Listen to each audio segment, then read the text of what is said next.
پہلے تو میں نے مسلمانوں کے اخلاق سنے تھے، اب تو میں نے دیکھ بھی لیے، پر یہ بتا جب 12,000 آیا تھا جان کیوں نہیں چھڑائی؟ تو حضرت چارہ کاٹتے کاٹتے رو پڑے، فرمانے لگے تو نہیں نہ جانتا یہ بیٹیاں سانجی ہوتی ہیں، پتہ نہیں نا، میرے رسول پاک نے تو حاتم تائی کی بیٹی کے سر پہ کپڑا رکھ کے کہا تھا بیٹیاں برابر ہوتی ہیں، تو یہ نہیں پتا جب اس کی 6 بیٹیوں کی شادی ہوئی ہے میرے اندر روحانیت کتنی بڑی ہے۔ فرمایا پھر 12,000 آیا ہے تو 2-4 بچیاں پھر گئی ہیں، تو یہ نہیں پتا میں اندر سے راضی کتنا ہوں، میں تیری نوکری کرتا رہوں گا، پتہ نہیں اللہ کتنی بیٹیوں کو بیاہ دے گا۔ اتنا رویا وہ عیسائی کے پیروں میں بیٹھ گیا، کہنے لگا بابا میں نے تیری مخالفت کی ہے پر تیرے قریب آ کے پتہ چلا ہے کہ تو بہت اونچے اخلاق کا مالک ہے، اور اگر تیرا یہ مقام ہے تو تجھے اخلاق سکھانے والے محمد عربی کی شان کتنی ہوگی۔ ظالم کی بولیے جاتے نہیں لوگ جھوٹے گواہ بن کے، وکیل صاحب کو نہیں پتا ہوتا کہ یہ بندہ مجرم ہے جو میرے پاس آیا، کیا مجرموں کے وکیل نہیں ہوتے؟ بولے تو اس کو پتہ نہیں ہوتا وکیل صاحب کو کہ یہ صاحب مجرم ہے، میرے پاس مقدمہ لے کے آئے، اور اگر بے ادبی نہ ہو جائے تو میرا خیال ہے قاضی عدالت کو بھی پتہ ہوتا ہے کہ مجرم کون ہے اور مظلوم۔ میرے نبی پاک صلی اللہ علیہ وسلم نے اس قدر زیادہ سختی فرمائی اس مسئلے میں، فرمایا جس کو پتا تھا کہ فلاں آدمی ظالم ہے، ظلم کر رہا، پھر وہ ظالم کا گواہ بنا یا اس نے ظالم کی مدد کی، کتنی کی؟ شارحین لکھتے ہیں چاہے اس نے ایک جملہ بول کے کی، چاہے ایک، سارے بولیے، چاہے ایک غریب کو اس نے ظلم کیا تو کہتے ہیں علاج یہ سی، چاہے ایک جملہ بول کے کی، شارحین اس حدیث کی شرح میں لکھتے ہیں ایک جملہ بول کے چاہے مدد کی، جس بندے نے کسی ظالم کی مدد کی کسی مقدمے میں یا کسی صورت میں اور اسے پتا تھا یہ ظالم ہے، میرے نبی پاک صلی اللہ تعالی علیہ وسلم فرماتے ہیں اگر اس نے مدد کی، ابھی ظالم کی بات نہیں ہو رہی، ظالم کے مددگار کی بات ہو رہی، اگر کسی نے ظالم کی مدد کی تو حضور فرماتے ہیں خدا بھی اس سے بری و ذمہ ہے، رسول بھی اس سے بری و ذمہ ہے۔ سنبھال کے رکھے اپنی نمازیں، قربانیاں، حج، زکوٰۃ سنبھال کے رکھے۔ اگر ظالموں کا مددگار ہے، الیکشن آ لینے دے، آپ کو نظر آ جائے گا کون کون ظالموں کا مددگار ہے، نظر آ جائے گا، اپنی جیب سے لوگ پیسے دے کے ظالموں کی مدد کریں گے، ان کے فلیکس چھپوائیں گے، بورڈ لگوائیں گے، جیبوں سے پیسے دے کے۔ ہم نے خود آگ لگائی ہے چمن میں اپنے، بے سبب گردشی ایام کو الزام نہ دو، ہم نے خود نور کا ظلمت سے کیا ہے سودا،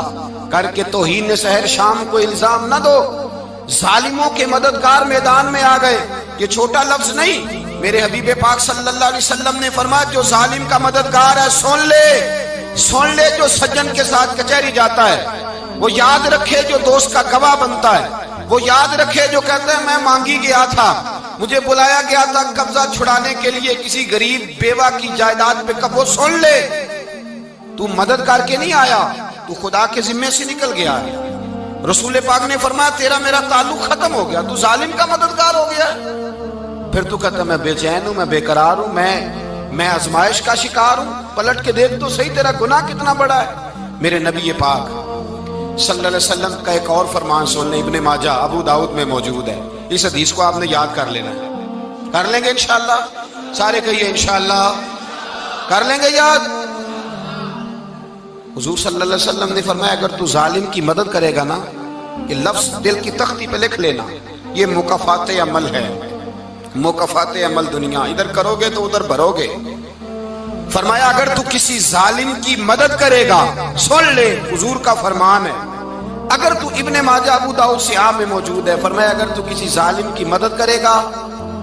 تو رب تعالیٰ مرنے سے پہلے تیرے اوپر بھی ظالم کو مسلط کر دے گا،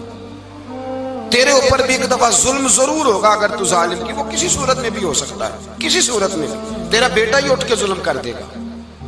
تو الجھ جائے گا، کسی نہ کسی جگہ تیرے لیے تباہی کا سامان ہوگا، تیرے اوپر ظلم ہوگا، اس لیے کہ تو ظالموں کا مددگار ہے۔ چاہیے یہ تھا کہ تو مظلوم کی مدد کرتا، انسانی ایمانی یقین کا فریضہ سر انجام دیتا، تو ظالموں کا مددگار ہو گیا۔ ٹٹول کے دیکھ لیں، رزلٹ نکال کے دیکھ لیں، ہمارے زمانے میں ظالموں کے مددگار زیادہ ہیں، اتنی لمبی زبانیں نکال کے ظالموں کی مدد کرتے ہیں،